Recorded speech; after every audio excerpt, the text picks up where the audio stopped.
The clatter of silverware and low hum of conversation couldn't drown out the pounding of my heart. I barely had time to register the warmth of the candlelight, flickering against the polished marble, before Derek's voice cut through the restaurant like a knife. "You're dead when we get home," he hissed, low and dangerous, his teeth clenched and eyes glinting with fury. Every patron in the upscale Manhattan restaurant seemed oblivious, but I felt the heat rise in my chest, a wave of fear washing over me. My fork trembled in my hand, and for a moment, the world narrowed to just him and me. I wanted to pull back, to disappear into the shadows of the dimly lit space, but his grip on my wrist was iron-tight. Pain flared where his fingers dug in, and I froze. The polite, indifferent chatter around us made the threat even more surreal, like some twisted performance for a crowd that didn't know it was witnessing danger. I swallowed hard, trying to find my voice, but it lodged in my throat. From the corner of my eye, I noticed someone watching. Not casually, not with idle curiosity, but with an intensity that made the hair on my arms rise. He was seated at the next table, a man whose presence seemed to suck the light from the room. Roman Caldwell. The name alone carried weight I didn't yet understand, and the quiet authority in his posture made him impossible to ignore. He sipped his drink slowly, eyes locked on the scene unraveling just a few feet away. There was no fear in him, no hesitation, only sharp, calculated observation.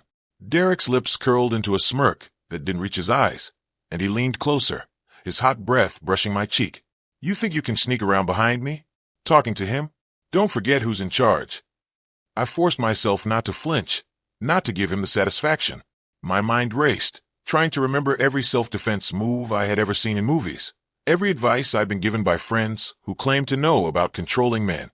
The restaurant felt suddenly too small, the music too loud, the polite clinking of glasses too sharp. I was trapped, exposed, while Derek's gaze burned into me like fire. And Roman's eyes didn't shift. He didn't panic.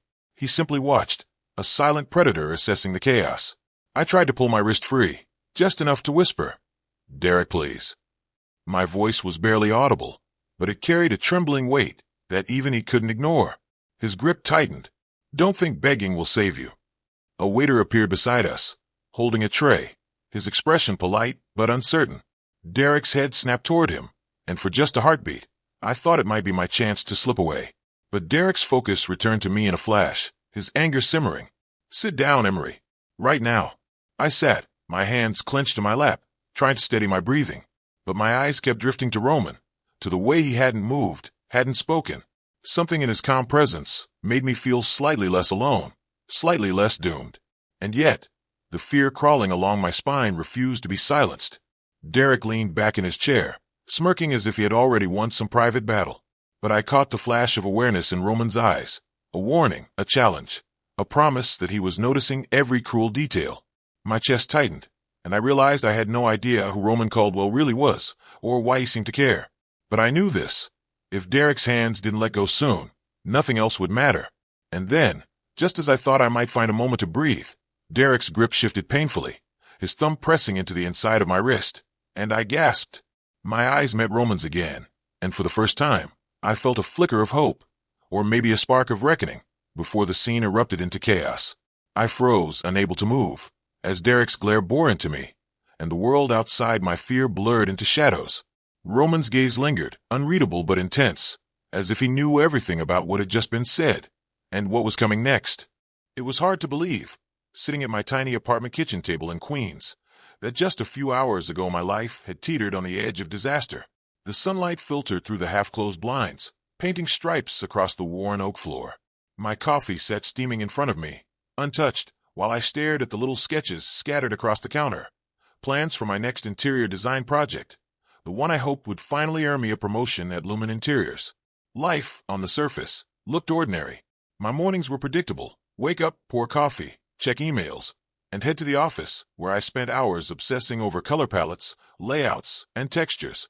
My coworkers called me meticulous. I called myself determined. I had ambitions, dreams that stretched beyond the cramped walls of my apartment and the hum of fluorescent lights at work. I wanted to design spaces that made people feel alive, not just functional. Then there was Derek. He had been part of my life for 3 years, a presence both comforting and suffocating. In the beginning, his charm had been magnetic, his confidence intoxicating, his jokes landing in perfect rhythm with mine. But over time, I began to see the shadows lurking beneath the charm. His temper flared unpredictably, small annoyances becoming explosive arguments. Sometimes, it was just the way he sighed heavily when I made plans without telling him, or the way he would grip my hand too tightly during a disagreement, leaving invisible bruises on my confidence. I told myself it was love. I told myself it was normal. I glanced around my apartment, at the mismatched furniture and the framed prints I'd salvaged from thrift stores, and a pang of loneliness washed over me. The walls were quiet, but the silence reminded me of how isolated I often felt even when Derek was supposed to be my partner. I remembered the nights he stayed out late, never explaining where he went, while I lay awake wondering if I had done something wrong. It was subtle enough that I could almost convince myself I was imagining the tension, but I wasn't. My phone buzzed on the counter, cutting through the quiet. I reached for it, assuming it would be a routine work email or one of the dozens of group chats with friends. But the screen made my stomach drop. It was a text from an unknown number. "Watch your back tonight." I stared at it, my fingers frozen above the phone. The message was short, almost casual, but there was an unmistakable weight behind it, like a shadow pressing down from somewhere I couldn't see. My mind raced. Was it a prank? Someone trying to scare me for fun? Or was it connected to Derek? The memory of his words in the restaurant came rushing back. "You're dead when we get home." I took a deep breath, trying to steady myself. Rationally, I told myself not to panic, but I couldn't shake the gnawing feeling that my life was about to shift in a way I couldn't control. My apartment, usually a sanctuary, suddenly felt exposed. Every sound, the hum of the refrigerator, the distant wail of a siren, made my nerves taut. And yet, amidst the fear, I felt a flicker of clarity. I had always been careful, cautious even, in the way I handled life and relationships. But Derek had blurred the line between love and danger, and that line was now dangerously thin. The text felt like a warning, but warnings weren't enough. I needed answers. I needed a plan. I tried to push the anxiety aside, opening my sketches to refocus on work. The designs blurred together, the colors and lines running like water in my distracted mind. My dreams, the projects I had poured months of effort into, felt suddenly fragile, as if the foundation beneath me had shifted overnight. A knock at the door startled me, making my heart leap. But when I looked through the peephole, no one was there.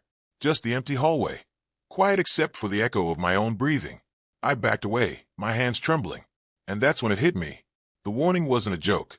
It wasn't random. Someone was watching. Someone knew. I sank into the chair, gripping the edge of the table, and whispered to myself, barely audible, "What have I gotten myself into?" The streets of Manhattan buzzed with their usual chaos, yellow cabs honking impatiently, pedestrians weaving around each other, and the smell of roasted chestnuts from a street vendor wafting through the chilly evening air. I tried to lose myself in the rhythm of the city, letting the noise and movement distract me from the gnawing fear that had taken root since the text. "Watch your back tonight." The words kept replaying in my mind, a low hum I couldn't shake, even as I navigated the crowded sidewalks. Derek walked beside me, his hand occasionally brushing mine in a casual, possessive gesture that made my skin crawl. He smiled at strangers, charming and disarming, but I had learned to see through the mask. There was a tension coiled beneath his easy exterior, a shadow in the way he glanced at me, the subtle clench of his jaw. He pulled out his phone and typed quickly, his thumbs moving so fast I couldn't read the screen. Then he glanced up, caught my eyes, and gave a smile that didn't reach them. Something was off. I could feel it. His late-night calls, the way he stepped out of the apartment for just a minute, the hushed whispers when he thought I wasn't listening. They were all pieces of a puzzle I didn't want to see. But now the picture was impossible to ignore. My heart beat faster as we turned onto our street, and the city lights flickered in the reflection of shop windows, creating the illusion of movement where there was none. I tried to convince myself it was paranoia. Maybe it was the text. Maybe it was the aftermath of the restaurant. Maybe I was imagining Derek's suspicious behavior. But deep down, I knew better. He had secrets. Secrets he didn't want me to know. Secrets he might even kill to protect. We reached the apartment, and I fumbled with my keys, trying to seem casual. Derek leaned against the doorframe, arms crossed, his eyes narrowing ever so slightly. "You've been hiding something from me," he said suddenly, his voice low and sharp, breaking the fragile calm I had been clinging to. My stomach dropped, and the keys slipped from my hand, clattering to the floor. "What are you talking about?" I asked, keeping my voice steady even as my pulse raced. He took a step closer, and I could smell the faint cologne he always wore, masking something darker beneath. Don't lie to me, Emery. I know you've been talking to someone behind my back. I've seen the messages. I've seen the calls. You think I don't notice? I shook my head, trying to protest, but the words caught in my throat. He had that look, the one that warned me if I lied, the consequences would be more than just words. It wasn't just anger in his eyes. It was possession, control, a quiet threat that made my bones ache with fear. I wanted to run, to escape this apartment and the man who had once made me feel safe, but now felt like a predator lurking behind every smile. But the city outside seemed impossibly far, the streets crowded, the taxis too fast, and Derek.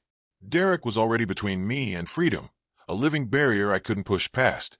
I remembered the text again, the warning, and a cold realization settled over me. Someone else was watching too. Maybe Roman. Maybe someone I didn't even know. The pieces were starting to fall into place, but they formed a picture I wasn't ready to see. A web of danger I had walked into without even realizing it. Derek leaned closer, lowering his voice so that only I could hear. I know you've been hiding something from me, and if you think you can play games, Emery, I'll make you regret it. The air in the apartment felt heavier, as if it were closing in around me. I wanted to speak, to defend myself, but fear rooted me to the spot. My mind raced, tracing back every step, every decision, every interaction with him, trying to figure out where I had gone wrong, where I had underestimated him. Then I noticed something subtle but undeniable. His phone buzzed again, and for a fraction of a second, he didn't notice me looking. A message appeared, but I couldn't make out the words. Still, the timing made my pulse spike. Was it someone watching him too? Someone keeping score in this dangerous game I had been pulled into? I backed away slowly, my hands trembling, trying to keep my voice steady. Derek, I don't know what you're talking about. He smirked, but it didn't reach his eyes. The warning had been delivered. The game had begun. The next evening, I found myself back at the restaurant, though my stomach churned with dread at the thought of facing Derek again. I tried to tell myself it was just a dinner, a normal night out, but the memory of his words, "You're dead when we get home," hung in the air like smoke, choking any sense of calm. I walked in, my heels clicking against the marble floor, my pulse quickening at every glance toward the door. Derek was already there, seated with that practiced smile, the kind that fooled everyone but me. He waved, gesturing me to sit, but I hesitated. My fingers brushed the strap of my bag, as if it could shield me from what was coming. Then I saw him. Roman Caldwell. He wasn't in my direct line of sight at first. He sat at a corner table, quiet, composed, almost statuesque, sipping from a crystal glass. There was nothing flashy about him, nothing that screamed power, but somehow, he radiated authority. The way he observed the room, the way his gaze settled briefly on me, made my skin prickle. It wasn't curiosity. It was something sharper, assessment, control, the kind of presence that made everyone else fade into the background. Derek noticed him too.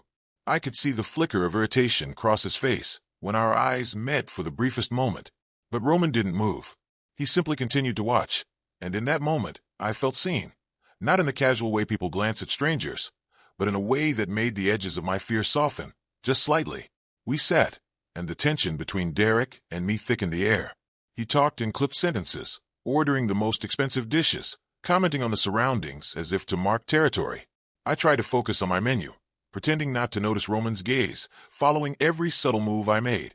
My fingers trembled slightly, but there was a strange comfort in knowing someone else was watching, someone who didn't appear afraid or impressed by Derek's aggression. Midway through the meal, Derek's phone buzzed. He glanced at it, his brow furrowing, and I caught a shadow of unease cross his face. My heart leapt, not in relief, but in realization. Derek's mask wasn't as perfect as he thought. Roman didn't flinch at the phone. He merely leaned back, fingers steepled in front of him, observing. It was as though he already knew what the message said, or at least sensed the danger Derek posed. I wanted to speak, to ask him who he was, why he was here, but words failed me. Roman's presence alone seemed to demand patience, respect, and quiet caution. I was both unnerved and inexplicably drawn to him, as if a part of me recognized that he might be the only person capable of seeing through Derek's control. Then, without warning, Derek slammed his hand on the table, making the silverware jump. I said sit still, he barked, his voice sharp enough to draw the attention of nearby diners. Some glanced over, frowning, but no one intervened. Derek's eyes burned into mine, a storm barely restrained, and for a moment, I felt the full weight, of his unpredictability. Roman's gaze shifted slightly, calculating, cold but controlled. He didn't speak, didn't intervene directly, but there was a subtle movement, a tightening of his jaw, a shift in posture. That spoke volumes. He wasn't just watching. He was assessing, weighing, planning. The unspoken message was clear. He was aware, and he wasn't impressed by Derek's display. I swallowed hard, gripping my napkin so tightly it crumpled in my hands. Fear and intrigue warred inside me. Derek was dangerous, yes, but Roman was something else entirely. Calm, composed, untouchable in a way that was almost terrifying. And yet, there was a spark of hope. If only someone like him existed to protect me. Someone who could see Derek for what he truly was. Before I could gather my thoughts, Derek leaned across the table, voice low but lethal. I know you've been hiding things, Emery. And if you think for 1 second you can fool me in front of these people, you're wrong. He glared around the restaurant, daring anyone to intervene. My pulse raced, and I felt a cold sweat trickle down my spine. Roman's gaze flickered toward Derek again. There was no fear, only that piercing calm that made the world feel slower, sharper, and heavier at the same time. But Derek didn't notice, or didn't care. I froze, caught in the middle of Derek's anger and Roman's silent authority, feeling more trapped than ever. And in that heartbeat, I realized just how dangerous tonight could become. I couldn't shake the memory, the way it clung to me like a shadow I could never outrun. Sitting alone in my apartment later that night, the city humming outside my window, I remembered the first time I had felt powerless. Not the restaurant, not Derek, but long before him. I was 17, sitting in my childhood bedroom in Westchester, the walls lined with trophies and photos that should have been comforting, but only highlighted the distance between my parents and me. My father was rarely home, consumed by work, always a phone pressed to his ear, his patience worn thin. My mother, sweet but distracted, had her own battles, drifting between one social engagement and another. I learned early that silence was safer than speaking, that obedience was easier than conflict, and that vulnerability was dangerous. That lesson had carved itself into my bones. And then there was Lucas, my first love. He had a charm that fooled everyone, teachers, friends, even me.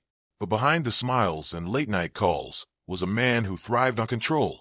He would insist on knowing where I was, who I was with, and if I hesitated even slightly, his temper flared. I thought I had learned to navigate it, to tiptoe through life carefully. But the fear never truly left me. When he left abruptly, without explanation, it wasn't relief I felt. It was emptiness, betrayal, and a deep-seated fear that the next person who loved me might become a threat. I closed my eyes, remembering the nights I had lain awake, staring at the ceiling, listening to the faint sounds of the neighborhood, wondering how to protect myself from people who claimed to care. I had promised myself I would never be that helpless again. I had promised myself I would notice the warning signs early and act before things escalated. And yet here I was, 3 years later, gripping my fork at a dinner table with Derek, feeling the same tightness in my chest, the same dread curling in my stomach. His words had power because they were truth. Derek had control over me in ways I hadn't fully admitted. The memories of Lucas and my lonely childhood didn't just haunt me. They sharpened my instincts, reminding me that I couldn't rely on anyone else to protect me. I walked to my small desk and opened my laptop, searching for anything that might explain the tension that had been building with Derek for weeks. Old emails, messages, anything that could give me clarity. And then I found it. A series of receipts, social media posts, and credit card statements that Derek had lied about. Lies about trips he claimed were for business, explanations about his friends, and late nights that didn't add up. My hands trembled as I scrolled, piecing together a truth I hadn't wanted to see. Derek had not been honest, not about his past, not about his present. Every smile he gave me, every promise he whispered, now felt tainted with deception. A knot formed in my stomach, tight and burning, the same knot I felt when Lucas had first shown his controlling side. But this time, I wouldn't ignore it. I couldn't. I sank into my chair, breathing shallow, my eyes scanning each lie with a mix of disbelief and rising anger. I had known him, or at least thought I did. But this careful manipulation, this concealment, it was a new level of danger. And if Derek could lie about the small things, what could he be hiding about the things that mattered most? I leaned back and pressed my fingers to my lips, trying to steady my racing mind. Every instinct screamed that I needed to act, to protect myself, to plan. But fear clawed at me with every thought. My past had taught me to survive, but survival required awareness, courage, and action. And in that moment, A new determination ignited within me, a flicker of the resilience I had buried under years of doubt and fear. I would not be helpless. I would not be another victim of deception and control. But before I could fully process my plan, my phone buzzed on the desk. A notification appeared from an unknown number. I hesitated, then opened it. "You're closer than you think. Watch your steps." A chill ran through me, stronger than the fear I had felt before. Derek's lies weren't just about the past. They were part of something bigger, something dangerous, and I had just stumbled onto it. I never imagined the truth could hit me like a freight train, knocking the air out of my lungs and leaving my chest tight with panic. It started with a routine evening, or at least I tried to convince myself it was routine, scrolling through the files I had found on Derek, bank statements, hidden emails, and social media interactions he thought I'd never notice. But what I stumbled onto next was something I couldn't ignore. Connections to people I didn't want to know existed. Men with dark reputations, vehicles registered in names that weren't his. Derek wasn't just controlling. He was dangerous in ways I hadn't fathomed. My hands shook as I pieced it together. Payments, transfers, secret meetings late at night. I realized with horror that he was involved in criminal activity, and I had been walking beside him, blind to it all. My stomach churned, a cold wave of fear flooding every thought. If the wrong person knew I had this knowledge, my life could be over before I even had a chance to escape. I tried to breathe, tried to convince myself I wasn't in immediate danger. But deep down, I knew better. Derek's temper wasn't just emotional. It was violent, calculating. He could hurt me without hesitation if he felt threatened. And now, with this information in my hands, I had become a threat he couldn't ignore. That night, I didn't sleep. I paced my apartment, reviewing every interaction, every smile, every casual touch Derek had given me. The past months flashed through my mind in a terrifying montage. I had missed the warning signs, the subtle threats, the moments where his anger had simmered just beneath the surface. And now, it wasn't simmering anymore. The next evening, I found myself back at the same upscale Manhattan restaurant, my nerves taut. Derek had agreed to meet, claiming it was just dinner. But I knew better. My phone buzzed in my bag, a message from Roman. "Be careful. He's more dangerous than you realize." I froze, a mixture of fear and relief coursing through me. Roman's presence, though distant, had become my only tether to sanity, a reminder that someone else was aware of what I faced. Derek arrived, all charm and smiles masking the storm underneath. I could feel it radiating off him like heat from a furnace, a slow, dangerous burn that made my skin crawl. As we sat, I tried to act normal, but my mind was elsewhere, calculating, analyzing, trying to predict his next move. And then a miracle, or perhaps a carefully orchestrated coincidence, occurred. Roman appeared at the bar, scanning the room, his gaze locking onto mine for just a moment. My pulse leapt. He didn't approach, didn't speak, but the subtle tilt of his head, the slight narrowing of his eyes, was enough to tell me he was aware, observing, preparing. I glanced at Derek, noticing the momentary flicker of irritation cross his face. He saw Roman too, though he didn't know who he was, and I could feel the tension spike between us. Every instinct screamed that this was dangerous, that Derek's suspicion could erupt at any moment. I dared a quiet whisper across the table. "I need to talk to someone, just for advice." Derek's eyes narrowed, the smile vanishing in a flash. He didn't say anything at first, letting the weight of his stare press down on me, suffocating and cold. And then, the words dropped like a hammer. "Who?" he asked slowly, deliberately, each syllable dripping with menace. I swallowed, heart hammering in my chest. "Someone important. Someone I can trust." Derek's grip on the menu tightened, paper crumpling beneath his fingers. He leaned forward, his voice low and lethal. "Don't tell me you've been talking to him. Who is it?" My stomach lurched. "Roman." My eyes darted subtly toward the bar, but Roman hadn't moved. Derek's gaze, however, was sharp and knowing, and I realized with terror that he had already pieced it together. His lips curled into a dangerous smirk, and the calm that had been barely holding me together snapped like a fragile thread. "Roman Caldwell," he hissed, the name on his tongue tasting like venom.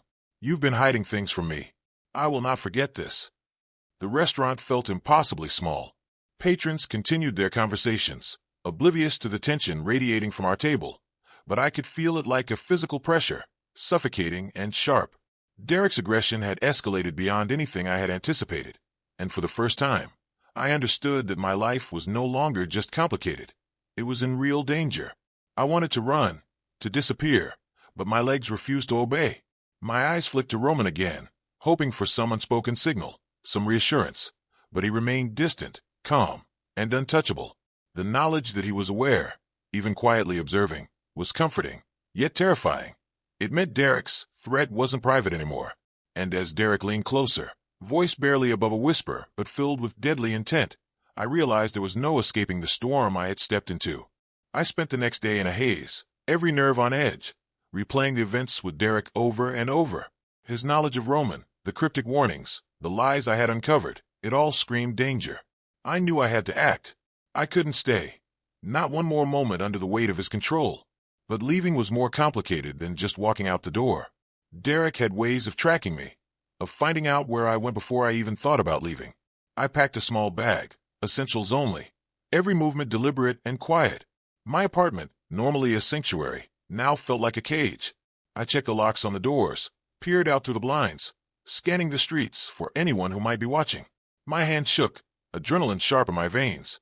Roman's message buzzed on my phone. Be ready. Tonight. Trust no one but yourself. It wasn't much, but it was enough to make me feel I wasn't entirely alone. I didn't know exactly what help he could offer, or if he even would, but I had learned to recognize power when I saw it. Roman's calm authority was a shield I desperately needed, even from a distance. I left my apartment under the cover of dusk, slipping into the shadowed streets, heels in hand to make less noise. The city was alive around me, lights flashing, cars honking, people moving in oblivious rhythm, but I moved with the awareness of a hunted animal. Every alley, every corner, every reflection in a shop window made me flinch. Was that a stranger? Or was it someone sent by Derek? I had almost made it to the subway when I heard it. A click behind me, too deliberate to be accidental. My pulse spiked, and I quickened my pace, heart hammering. The narrow streets felt tighter, every shadow pressing closer. I dared a glance over my shoulder and caught a figure half hidden in the dim light. Derek. Panic surged, but I forced myself to stay calm. I turned into a side street, weaving between parked cars, using the shadows as cover. My breath came fast, shallow, but I tried to control it. I needed a plan. I needed a way out that he wouldn't anticipate. Roman's message returned almost instantly. Head to the garage on 57th and 3rd. I'll be there. Relief and fear collided in my chest. I had a destination, a chance, but the city suddenly seemed endless, and every step felt like a gamble. I reached the parking garage, a gray concrete monolith under the flickering fluorescent lights. I slipped inside, scanning for Roman or any sign of safety. My bag pressed against my side, my phone clutched tightly in one hand. I moved quietly, listening for the echo of footsteps. Then I heard it, a single, heavy footstep behind me, and a shadow shifted across the wall. I spun, heart in my throat, and there he was. Derek, tall, broad, with that dangerous gleam in his eyes, his hands already moving toward me. There was no escape, not yet. I backed up, adrenaline flooding every nerve, searching for a car to hide behind, a stairwell to climb, anything. Derek's voice was low, controlled, deadly. Where do you think you're going, Emery? You think you can run from me? I tried to stay silent, but my racing heart betrayed me. The garage felt endless, echoing with every step we took, every shallow breath. The fluorescent lights flickered overhead, casting our shadows long and distorted across the concrete floor. I realized I had nowhere to go, nowhere to hide. And then, with a sick twist in my gut, Derek stepped closer, cornering me between two parked cars. His hands reached out, and the smirk on his face promised pain, punishment, and something far darker. I pressed myself against the cold metal of a car, heart hammering, mind screaming for a solution. Roman had told me to trust no one but myself, and for the first time, I understood the weight of that advice. Derek's shadow stretched over me, and I realized with stark clarity that if I didn't act, this would be the moment everything ended. I didn't know how long I had been sitting on the edge of the rooftop Roman had led me to, staring down at the city lights like they could somehow answer the questions churning in my mind. The wind whipped at my hair, cold against my cheeks, but I hardly noticed. My chest was still tight from the parking garage, the memory of Derek's shadow looming over me refusing to fade. I felt hollow, exhausted, and yet a strange sense of relief hung in the air. I was alive, and for the first time that night, I wasn't completely alone. Roman leaned against the railing a few feet away, quiet, unobtrusive. His presence wasn't commanding in a way that demanded attention. It was steady, grounding. I hadn't realized how desperately I needed that until now.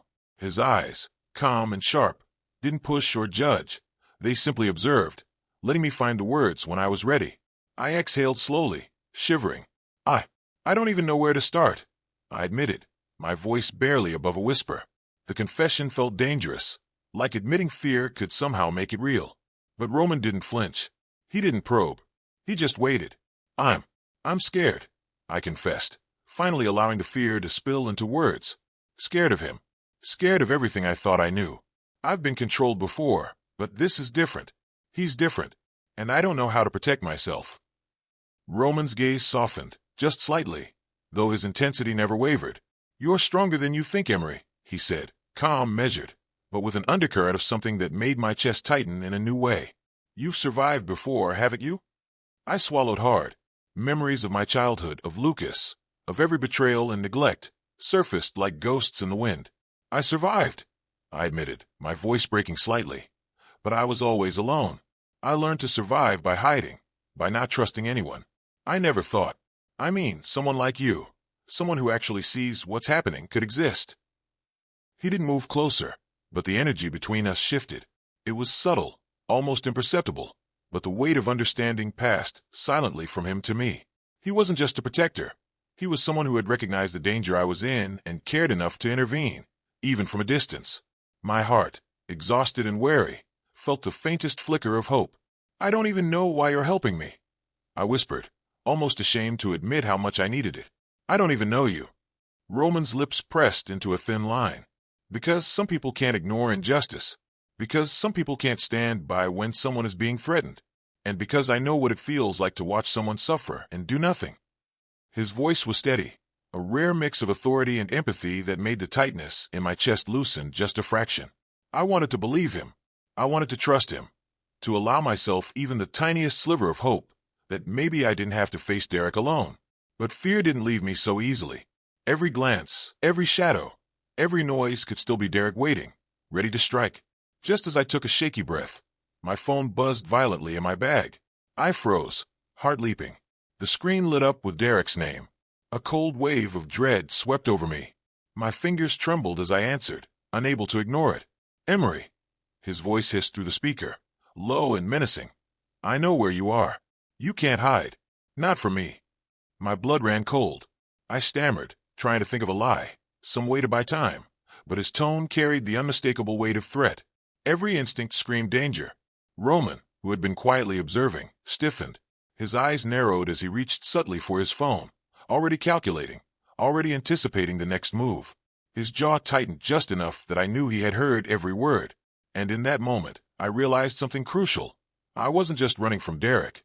I was being watched, protected, and possibly saved by someone I barely knew, but someone I needed more than I had ever imagined. The next morning, the city felt sharper, colder, almost accusing, as if it knew I had survived yesterday by a thread. My apartment, once a sanctuary, now seemed fragile, vulnerable. Even the sunlight streaming through the blinds couldn't chase away the shadow that Derek had cast over my life. I moved cautiously, every step measured, every glance over my shoulder a reflex. Work was supposed to be a distraction, a place where I could lose myself in color palettes and floor plans, but even Lumen interiors felt unsafe.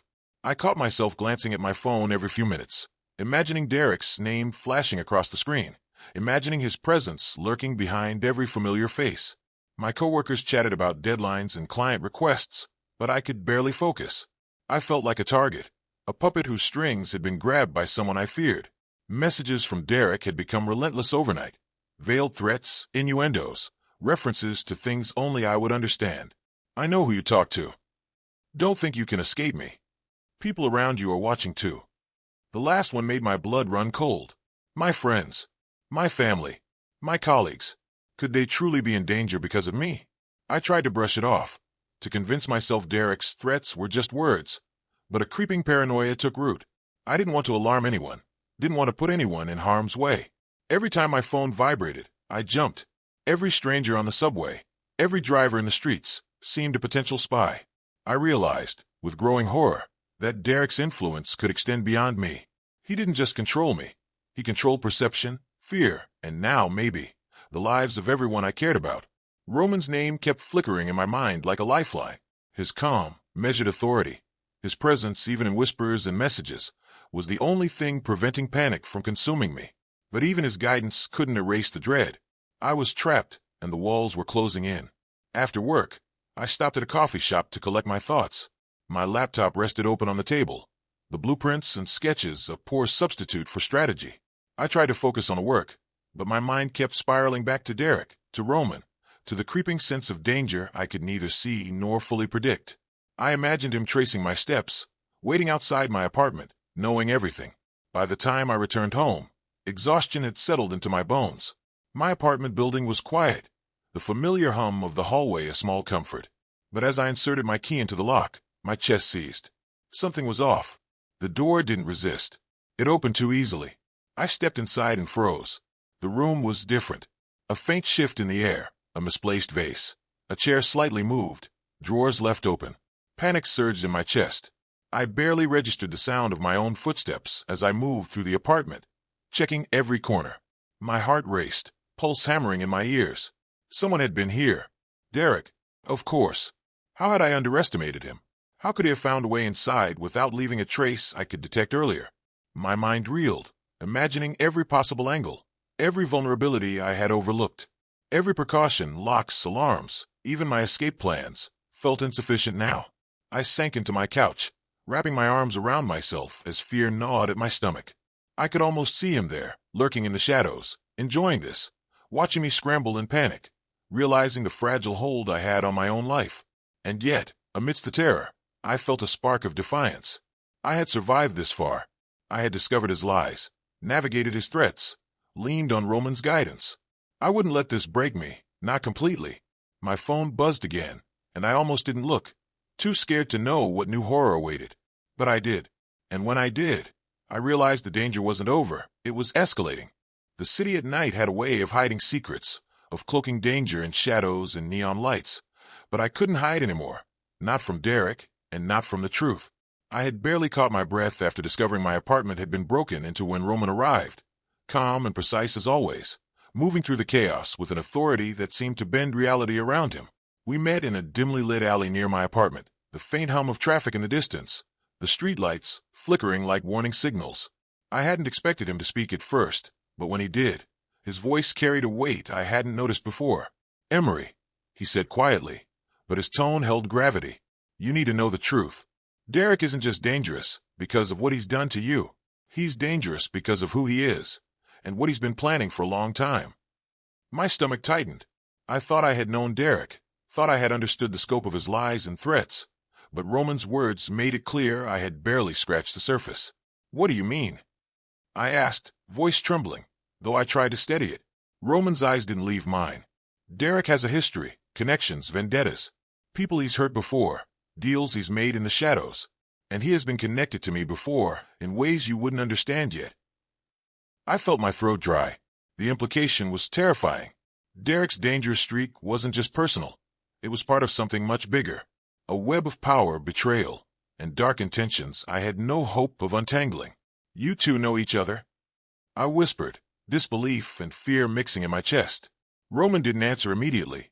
His jaw tightened, the faintest flicker of anger passing across his otherwise calm face. Derek's actions aren't just random. They're deliberate.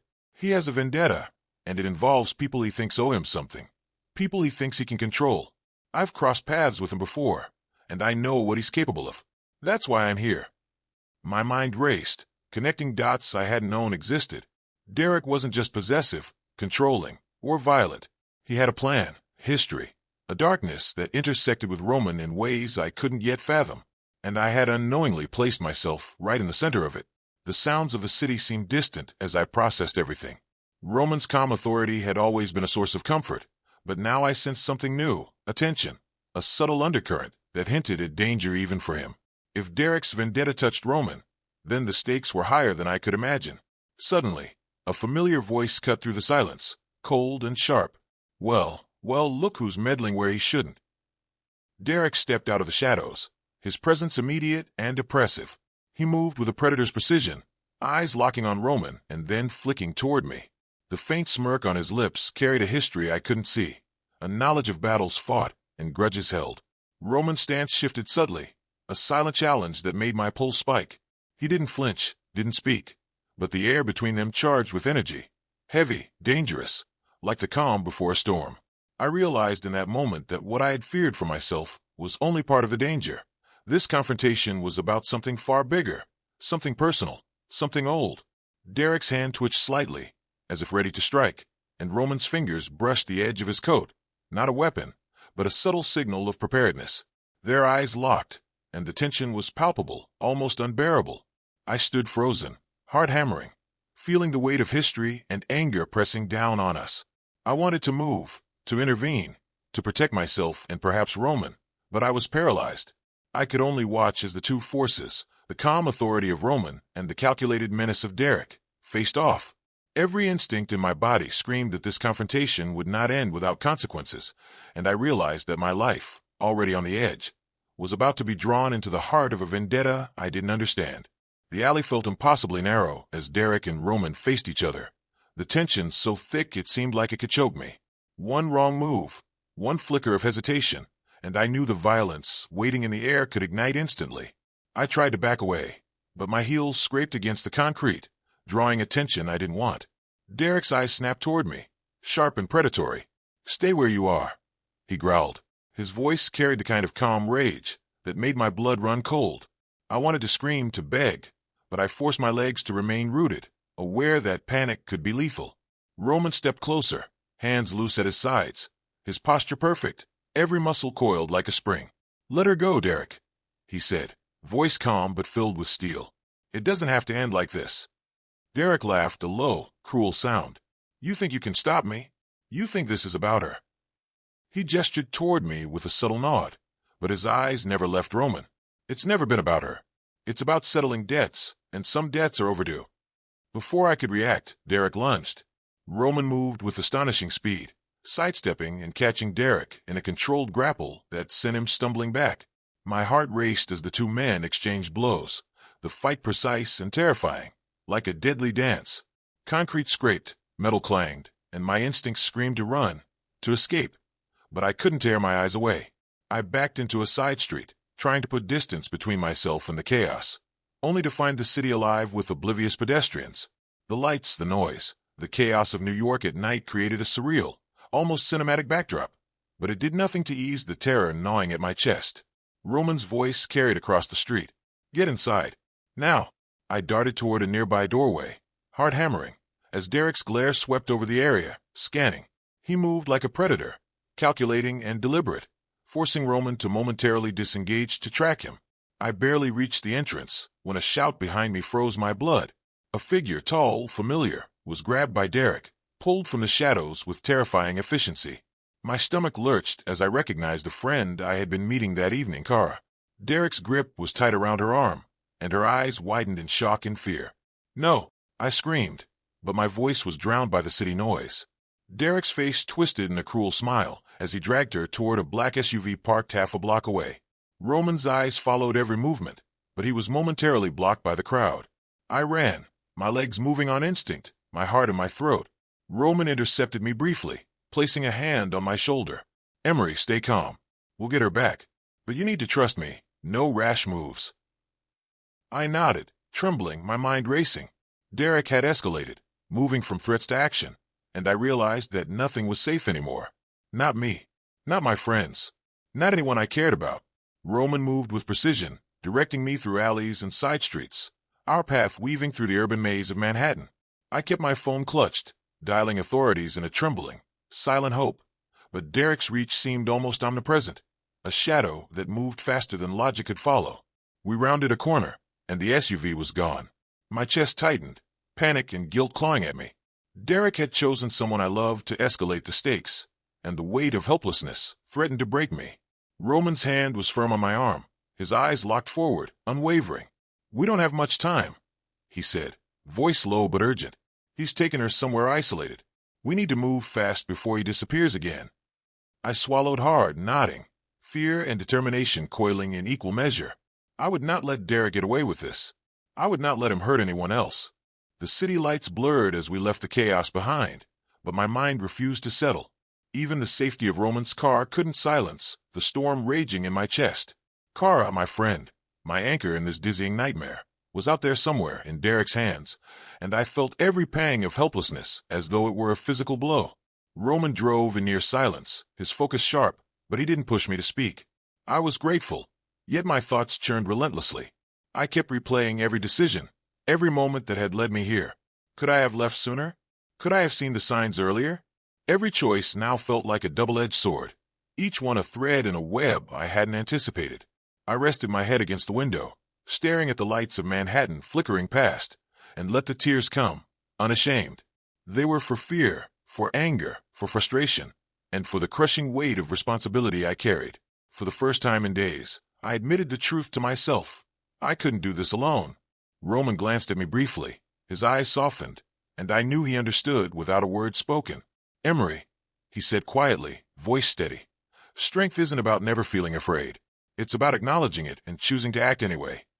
His words lingered as I closed my eyes, letting them sink into the raw ache in my chest. I had survived fear before, yes, but this was different. Derek wasn't just a shadow in my life anymore. He was a force actively seeking to control, manipulate, and destroy everything I cared about. And yet, I felt a strange shift within me, a growing determination that I couldn't ignore.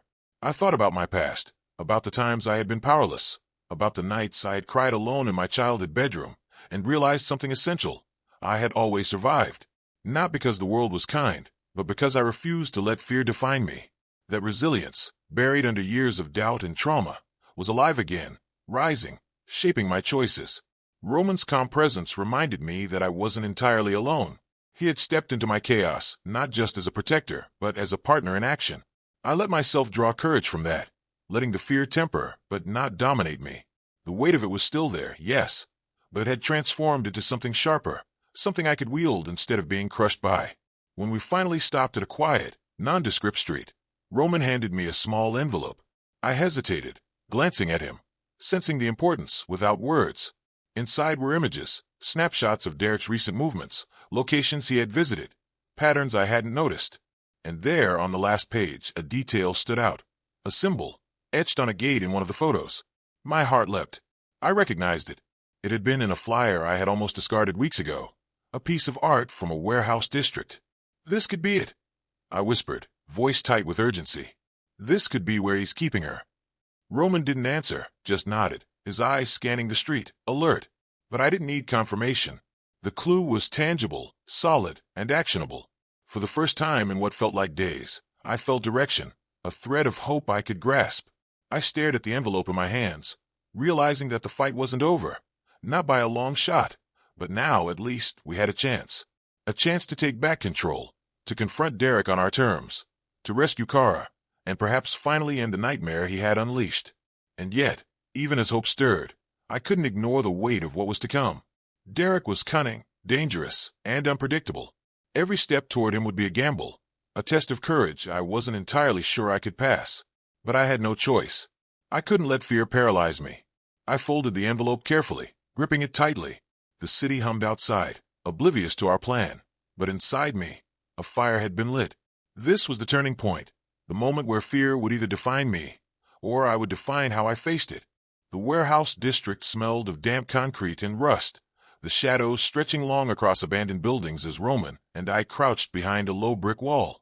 Every echo of footsteps, every distant car horn, felt amplified, as if the city itself were aware of the danger ahead. I clutched the envelope with Derek's hideout details, feeling the weight of responsibility pressing down on me. Kara was inside that building, and every second counted. Roman moved with a quiet precision, scanning the area, his posture relaxed yet alert. "We need a plan," he said, voice low, calm, commanding without being overbearing. "Rushing in without strategy will get you and her killed." I nodded, my stomach tight with fear and anticipation.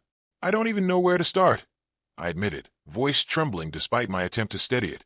Roman didn't look at me directly but spoke as if reading my thoughts. "You already know how to survive. Fear doesn't paralyze you, it focuses you. That's our advantage." We began laying out the approach, assessing entry points, the number of exits, and the likely position of Derek and any accomplices. Roman explained every step, every possible contingency, and I felt a strange combination of awe and relief. He didn't just protect me, he empowered me. For the first time, I felt like I could actively participate in the fight rather than simply react. Hours passed as we refined the plan. I memorized every route, every vantage point, every potential cover. My hand shook occasionally, but determination outweighed fear. This wasn't just about saving Kara. It was about reclaiming agency over my life, about refusing to let Derek dictate my choices through intimidation and violence. Roman finally looked at me, and his gaze was steady, intense, almost piercing. "Once we move, there's no turning back," he said. "If Derek is prepared, and I'm sure he is, he will try to control the environment. Stay close, trust your instincts, and don't hesitate when it matters." I swallowed, heart pounding. "I'm ready," I said, more to convince myself than anyone else. We waited until night fully blanketed the district, the shadows deepening, concealing our movements. The streets were silent now, the hum of the city a distant memory, replaced by the ominous stillness of anticipation. Every step felt amplified, every sound a potential signal of danger. As we approached the perimeter of the building indicated in the envelope, I noticed subtle changes, footprints freshly pressed into dust, doors that had been recently forced, signs of someone anticipating intrusion. My pulse spiked. Derek was expecting us. Roman's hand brushed mine briefly, a silent signal of reassurance. "Stay focused," he murmured. "He's ready for us, Emery. That's why we need to be smarter than he is." We crouched behind a chain-link fence, peering through the gaps. I could make out the faint glow of lights inside, shadows moving in calculated patterns. Derek's presence was unmistakable. The way the figures moved suggested control, dominance, and malicious intent. My stomach twisted as I realized the danger wasn't just hypothetical. He had anticipated our arrival and likely set a trap. Every instinct screamed it. Every fiber of my body screamed to retreat, but Roman's presence grounded me, reminding me that fear could coexist with courage. I took a deep breath, steadying my racing heart. "We go in together," I whispered, almost to myself, almost as a promise. Roman's eyes met mine, a flicker of respect and understanding passing between us. "Together," he confirmed. And then, as we adjusted our positions to make the final approach, a sound behind us, a faint click, the metallic scrape of a trap being set, made me freeze. Derek had discovered our plan. He had known we were coming, and now he was ready for us, ready to escalate the danger to levels I couldn't yet imagine. The warehouse loomed like a shadowed beast as we approached, the air thick with anticipation and the faint smell of rust and decay. Every nerve in my body screamed that Derek had set the stage, and nothing about this encounter would be ordinary. Roman moved beside me like a shadow, quiet, controlled, and lethal, but I could feel the tension radiating off him, a warning I couldn't ignore. We slipped through a side entrance I had memorized from the envelope. Immediately, the warehouse was alive with movement, shadows flitting behind crates, the hum of machinery masking footsteps, and the faint glint of metallic surfaces catching the dim lights. Derek had anticipated us. He had prepared, set traps, and positioned his allies. My stomach twisted, but I forced myself to focus, to stay in the moment. Fear could be a weapon if I let it sharpen my senses. "Stay close," Roman whispered. "Move carefully." We moved in unison, ducking behind crates, scanning for movement signals, anything that would betray Derek's intentions. Every sound echoed, every shadow seemed alive, but Roman's calm presence anchored me. I clutched the envelope in my hand, the tangible clue that had led us here, a reminder that despite the danger, we had purpose and direction. Suddenly, a figure stepped from the shadows. Derek. His eyes gleamed with satisfaction, as if he had expected us all along. "Finally," he said, voice low, dangerous. "You two think you can come in here and take what's mine?"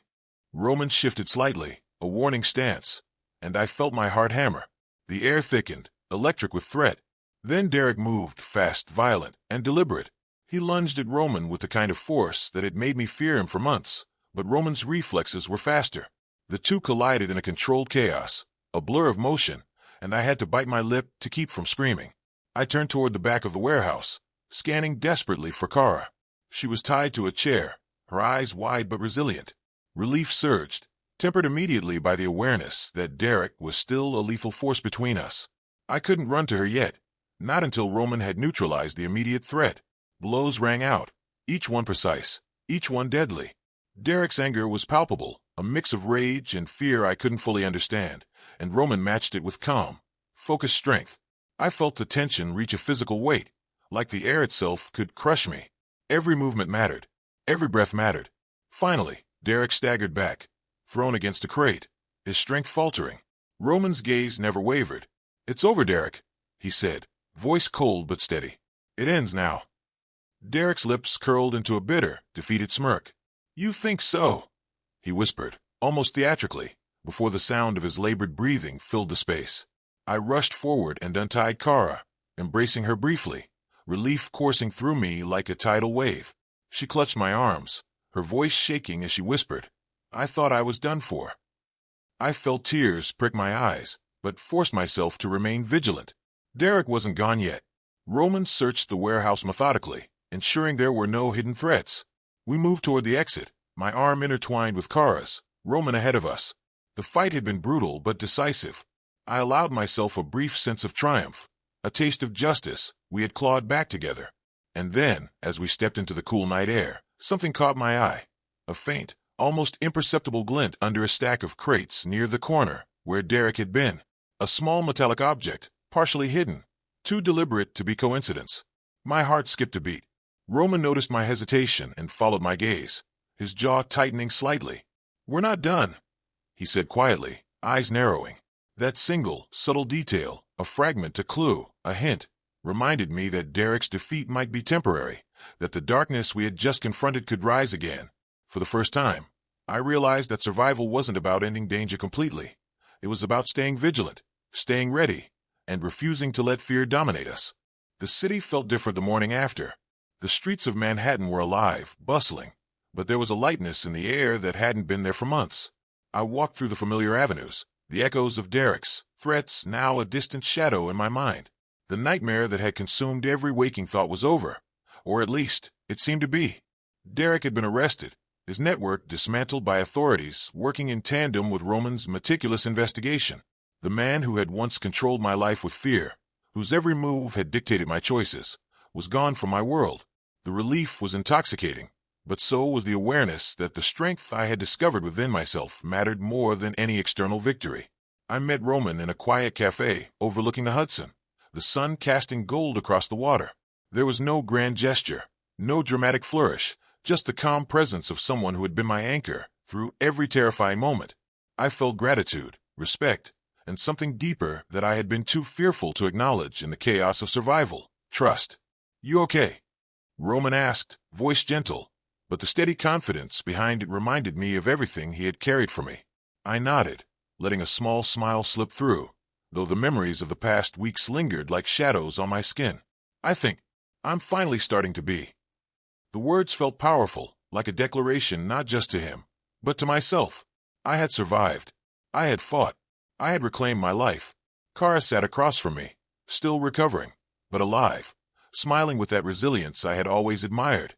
"You did it, Emery," she said softly. "You didn't let him win." I reached across and squeezed her hand. "We did it," I corrected, my voice steadier than it had been in weeks. There was power in that acknowledgement, in seeing that courage wasn't just about one person. It was about the alliances we formed, the empathy we offered, and the determination to protect those we loved. Roman's eyes met mine, and I realized that my journey had changed me in ways I hadn't expected. Fear no longer dictated my choices. The traumas of the past, the betrayals, the controlling figures, the nights of doubt, had forged a strength I could feel in every breath, every thought.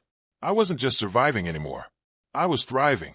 "I've been thinking," I said after a moment of silence, "about what comes next, about what we do with the life we get back, about who we want to be now that the fear isn't the center anymore." Roman's gaze softened, almost unreadable, yet warm. "We decide that together," he said, and there was no hint of pressure, only a calm acknowledgement that whatever happened next, I would not face it alone. I took a deep breath, savoring the normalcy, the simple sound of the city, the gentle presence of people who had survived with me. For the first time, I felt a quiet power of choice, of resilience, of empathy, not just surviving the darkness, but carrying forward the lessons it had forced me to learn. And as I looked out over the water, the sun reflecting like scattered gold across the waves, I realized that life, in all its fragility and danger, was still beautiful. I had been broken, threatened, pushed to the edge, but I had emerged stronger, wiser, and unafraid to claim the happiness I deserved. Sometimes survival isn't about the battles you win or the enemies you defeat. Sometimes it's about standing in the light again, feeling the warmth, and knowing that even after the darkest nights, your heart can still remember how to hope. I smiled, finally free, finally whole, and whispered to myself, almost like a promise, the night is darkest, but even the smallest dawn can set the world ablaze.